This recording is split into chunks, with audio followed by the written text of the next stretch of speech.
Democrazia diretta, Beppe. E allora, esatto, bilanci partecipativi. Io voglio sapere il mio comune, la mia regione e la mia nazione, il suo bilancio. Avete mai chiesto al ministro Tremorti se ha fatto vedere i conti nostri? Come mai nessuno sa i nostri conti?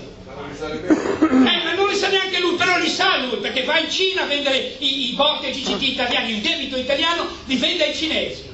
E i cinesi comprano il nostro debito italiano, il nostro debito. Perché un cinese compra il nostro debito? Perché è cinese, vi dice. Allora i cinesi comprano il nostro debito perché in cambio tu gli vendi il debito, in cambio gli dai sovranità popolare, gli dai permessi, non delle nostre aziende andare in Cina a produrre là, dai permesso alle loro aziende di venire qui e produrre direttamente qui. Quindi gli vendi il territorio, il lavoro, la vita, il futuro di milioni di italiani che non sanno niente. E allora siamo stufi di non sapere, con la rete viene fuori tutto.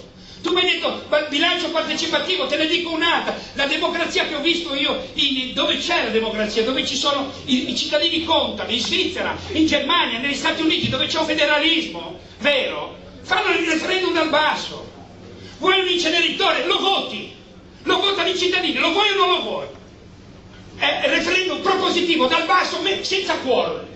Chi dice la maggioranza? Vuoi un ospedale o vuoi un inceneritore? Vuoi un parco, un asilo nido o vuoi un'autostrada? Lo decidono i cittadini, quindi te ne batti i coglioni chi c'è al governo, chi c'è al comune, chi c'è in regione, perché sei tu che fai le proposte e i tuoi dipendenti eseguono, perché li paghi per quello. Le proposte le facciamo noi attraverso la rete, che ci sono ragazzi fantastici e i nostri dipendenti in comune, in regione e in Parlamento eseguono. Punto!